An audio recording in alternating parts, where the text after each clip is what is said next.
Hindi sayang lang ang binili mo ng TPS. Kaya, tingnan mo. Yung reading niya. 71. Tapos 21.5. Ayos ah. Tingnan natin yung spark plug cap. Reset mo, subukan mo. Sige.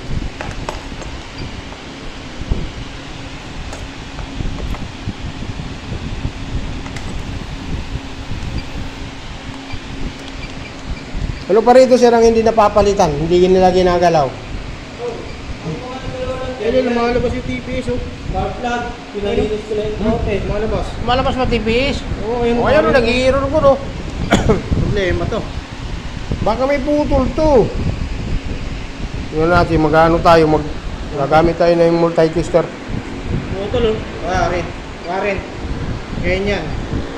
Pag sinabing Karen, ayun. TPS sensor.